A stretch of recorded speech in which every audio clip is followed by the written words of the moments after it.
sekarang saya sudah terhubung dengan Mas Nuno. Selamat malam Mas Nuno. Halo, selamat malam. Wisnu Mas. Oh Mas yang biasa Wisnu, sorry juga. Oke Mas, lokasi di Yogyakarta ya? Ya, betul sekali. Oke, silakan bisa dimulai. Oke, selamat malam. Ini cerita udah 2 tahun lalu sih Mas. Itu saya kan ada acara di daerah Magelang di HSK itu Mas. Tapi kita nginepnya di Yogyakarta. Itu kita mau nginep di Yogyakarta itu saya sama istri sama anak. Kita dari Semarang itu siang, sore, malam, habis maghrib lah malam itu kita sampai Yogyakarta. Itu anak, istri nggak ada masalah. Habis itu kita ke hotel. Ini hotelnya disebut atau enggak Mas? Jangan Mas. Oke. Tahu daerahnya atau enggak sah? Enggak belum Mas. Soalnya itu area bisnis yang lumayan laris sih. Oke. Siap. Oke, di Yogyakarta itu kita check-in. Itu check-in udah malam. Itu kita udah capek, anak juga udah mungkin capek juga karena kita naik travel dari Semarang ya. Itu tapi malamnya itu anak itu nangis terus tanpa sebab, tanpa ada apa-apa, nangis. Dan nangisnya itu nggak keluar air matanya. Katanya sih kalau misalkan nggak keluar air mata, katanya diganggu makhluk halus itu ya. Itu beranjak sampai pagi itu sarapan pun di hotel dia masih nangis. Sampai saya keluar hotel, saya ajak jalan-jalan, itu baru dia gak nangis. Dan saya baru baru sadar itu lihat di jendela di belakang, jendela kan ada di belakang itu ternyata ada rumah kosong dan ada pohon beringin. Nah, saya kepikiran di situ. Oke lah, untuk sementara kita kan ini di sana 2 hari gitu. Kita sehari di situ. Habis itu kita mau ke Magelang tuh Mas. Kita nyarter mobil, kita ke Magelang. Itu sampai di perjalanan pun masih nangis terus, masih semuanya masih. Buat anak saya itu nangis di mobil, nangis sampai akhirnya kita memutuskan gak jadi ke acara saya, kita pulang ke hotel. Tapi di hotel pun tetap nangis Mas, tetap nangis. Itu saya akhirnya konfirmasi ke pihak manajemen, Mbak ini gimana, saya mau minta ganti kamar, paling tidak kamarnya yang ada kacanya ke jalan raya. Dan akhirnya ternyata nggak dibolehin dulu tuh Mas pertama. Tapi saya tetap ngotot karena anak saya tuh nangis dan berhenti, nangis lagi, dan akhirnya dari manajemen, dari kebijakan manajemen boleh tuh. Ya, akhirnya 1 harinya itu kita pindah kamar. Setelah pindah kamar itu anehnya anak saya nggak nangis. Malamnya pun anak saya bisa tidur nyenyak gitu. Itu pun atau ini kebetulan atau enggak, itu kalau nggak salah itu kamarnya nomor 313. Yang katanya 13 itu sakral ya. Dan itu tuh emang suasana di situ itu lukisannya itu abstrak, wajah-wajah yang notabene agak bukan lukisan biasa lah. Itu mau tanyakan ke Mas Febri itu apakah emang itu gangguan dari rumah kosong yang di belakang kamar itu kan? Karena saya lihat itu emang dia kayak singup itu, ada pohon beringinnya dan rumah kosong kayak yang terbengkalai gitu. Semenjak pindah kamar itu anak saya fine aja, nggak ada masalah. Dan tidur juga bisa gitu. Itu Mas. Tapi padahal nggak ada masalah di AC ataupun apa gitu ya dari kamarnya. Nggak ada AC, nggak ada AC dingin, semuanya nggak ada masalah. Itu tapi ya anehnya setelah dia pindah kamar, itu kan waktu anak saya masih merangkak, dia merangkak pindah kamar, itu dia nggak nangis. Masuk kamar itu dia nggak nangis Mas. Tapi pas waktu malamnya habis check in terus masuk kamar yang 313 dia nangis, ya nggak nangis langsung sih, dia mau tidur tapi nangis, terus sempat tidur terus kebangun lagi nangis lagi, dan lihatnya tuh ke jendela itu, ada satu jendela itu yang menghadap ke rumah kosongnya itu yang ada pohon beringinnya itu. Ya saya curiga, saya juga perasaan kok ada yang aneh di jendelanya itu, dan dia nggak ada air mata, dia nangis nggak ada air matanya gitu. Itu kalau sekarang kan anak saya umur 3,5 tahun ya, kisaran 2 tahun lah, 2 tahun kurang lah itu mas.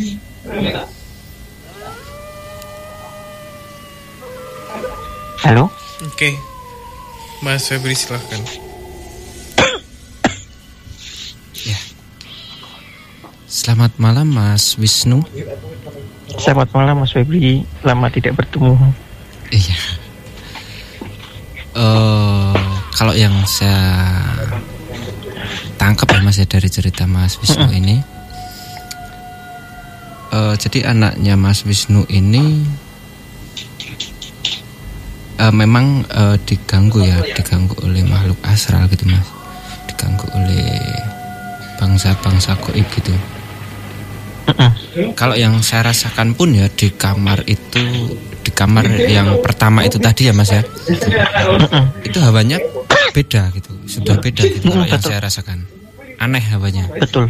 Gitu. Ditambah lagi di belakangnya itu ada rumah kosong yang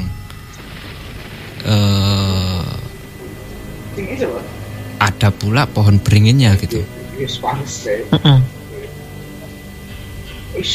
Jadi gangguan yang didapat sama anaknya Mas Wisnu ini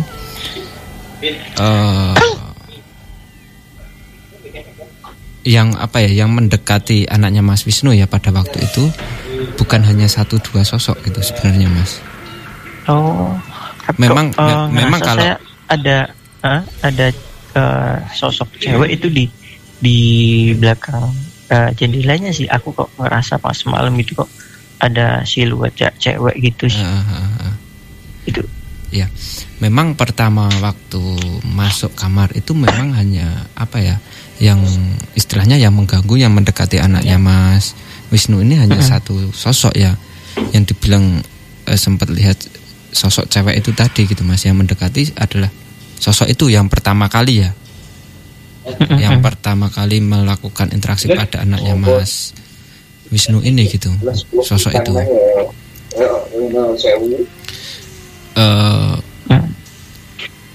Ketika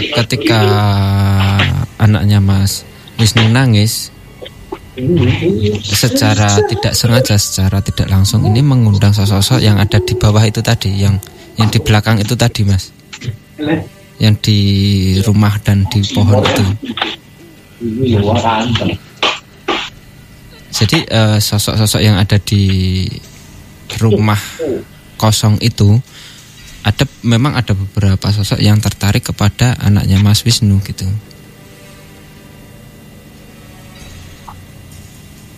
Jadi ada beberapa sosok yang ngedeketin anaknya Mas Wisnu gitu Mas. Jadi yang ganggu itu yang mengganggu, yang ngedeketin itu enggak hanya 1-2 sosok kalau yang saya lihat ya Mas ya ini ya. Tapi itu kamarnya emang tapi nggak ada kejadian sesuatu kan di kamarnya itu? Kalau kamarnya sendiri gitu? Kalau kamarnya sendiri yang saya rasakan ya Mas ya, itu yang saya rasakan, yang saya lihat itu ada sosoknya, memang ada sosoknya gitu. Dan hawanya pun sudah beda ya, kalau menurut saya hawanya itu aneh. Betul sekali, aku juga ngerasain ya Mas. Dan itu saya pindah, itu anak saya ceria gitu, enggak. Ketika Mas Wisnu pindah kamar itu kan pasti bisa membandingkan ya, kamar yang pertama sama yang kedua itu kan hawanya berbeda, itu kan bisa membandingkan gitu. Iya. Dan itu tapi maksudnya cuman di itu aja kan Mas, di area itu aja, nggak ngikut, nggak akan ganggu lagi kan, atau gimana itu? Kalau ngikut ke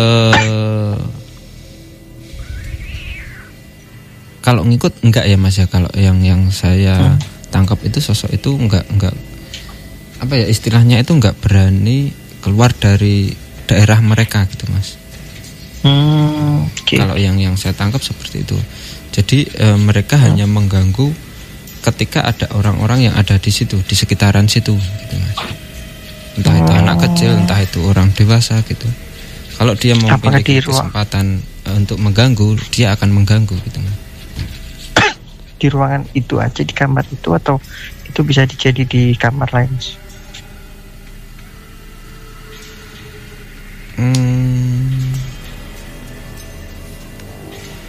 Kemungkinan besar bisa ke kamar lain ya, tetapi yang berdekatan dengan kamar itu, enggak yang terlalu jauh itu enggak. Iya, saya juga sampai bingung waktu itu. Anak nangis tapi nggak keluar air matanya itu. Dia ngelihatnya ke jendela terus. Padahal kita juga pernah nginep ke hotel lain. Pernah ngajak dia ke hotel lain, nggak ada masalah, nggak ada kejadian seperti itu. Baru kali ini nemuin.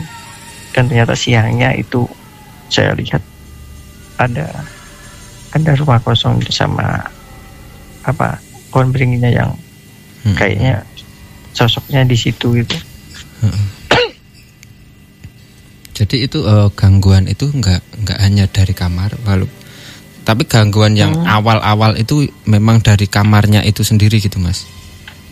Yang awal masuk itu, ketika masuk terus anaknya rewel itu ya, nangis itu awal-awal itu gangguan dari kamarnya itu dulu gitu.